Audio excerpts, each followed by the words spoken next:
जय श्री राम। सत हनुमान। क्या कभी ऐसा हुआ है कि आपने प्रभु राम या सीता राम का ध्यान किया हो और उनकी छवि मन में अकेले ही उभरी हो? राम के साथ लक्ष्मण की छवि अपने आप मन में उभर आती है।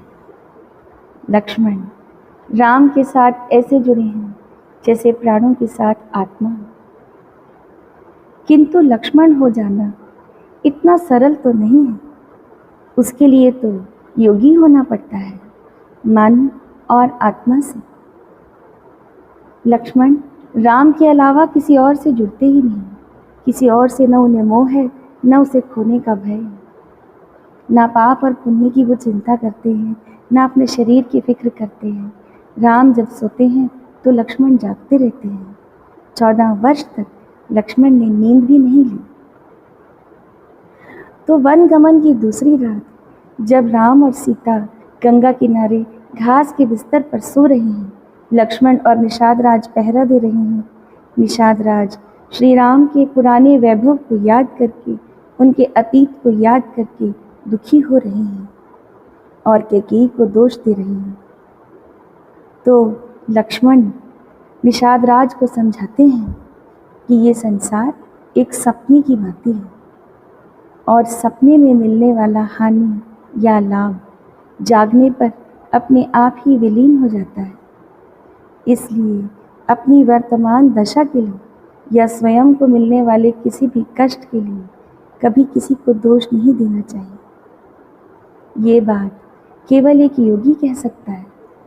कोई साधारण इंसान ऐसे वाक्य उपदेशों में पढ़ लिख तो सकते हैं, किंतु इसे जीना केवल लक्ष्मण के लिए ही संभव है।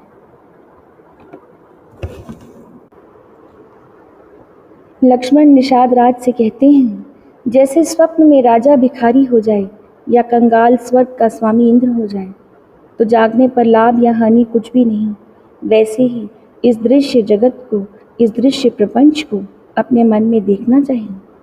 ऐसा विचार कर क्रोध नहीं करना चाहिए और ना ही किसी को व्यर्थ दोष देना चाहिए।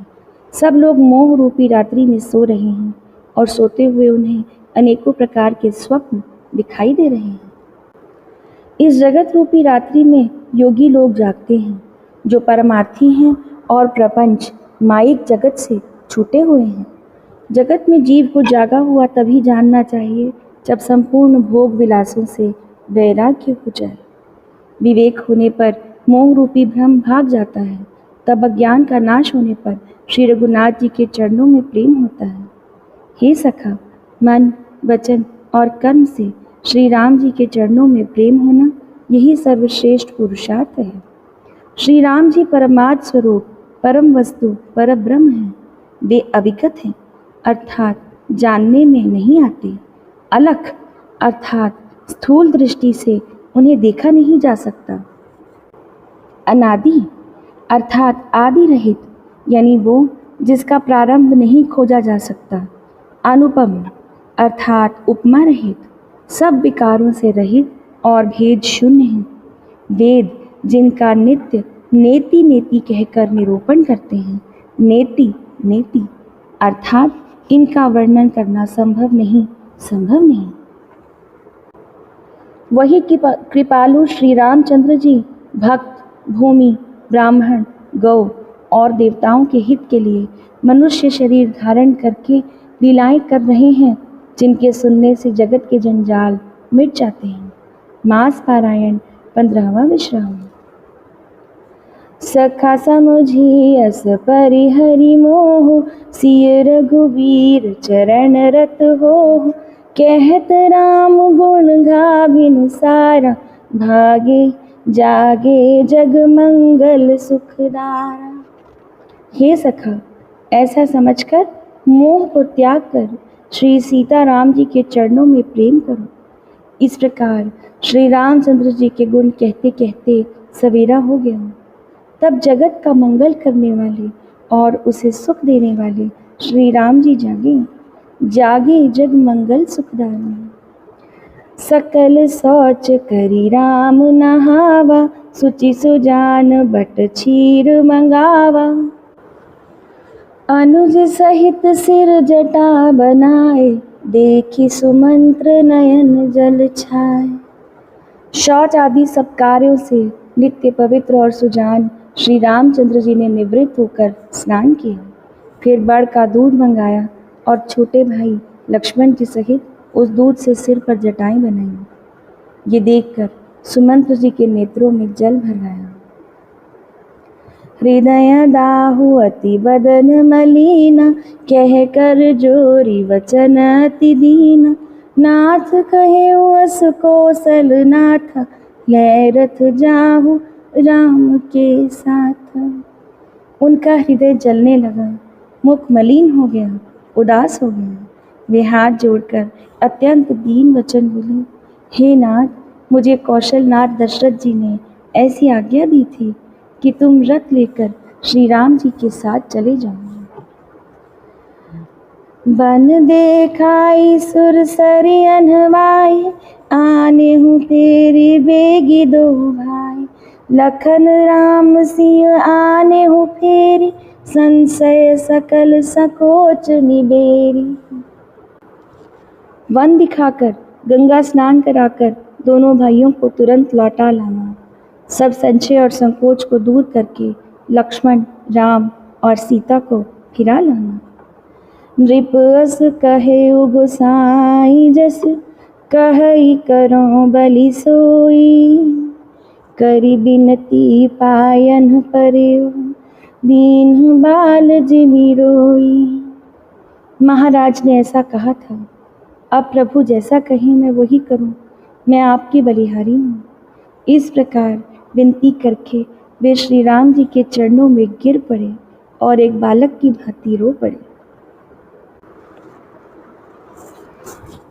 तात कृपा करि कीजिए सोई, जाते अवध अनाथ न होई।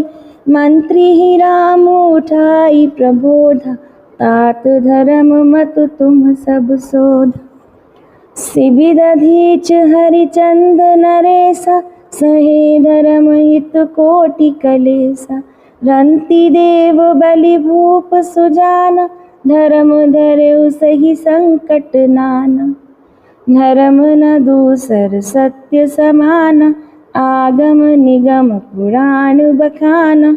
मैं सोई धर्म सुलभ करि पावा, तजेति हूँ पुर अपजस छावा। संभावित कहूँ अपजस लाहु, मरण कोटि सम दारुन दाहु। तुम सन तात बहुत का कहूँ, दिए उतरू फिर पातक लहूँ। पितु पद गहि कही कोटि नति, विनय करब कर जोरी।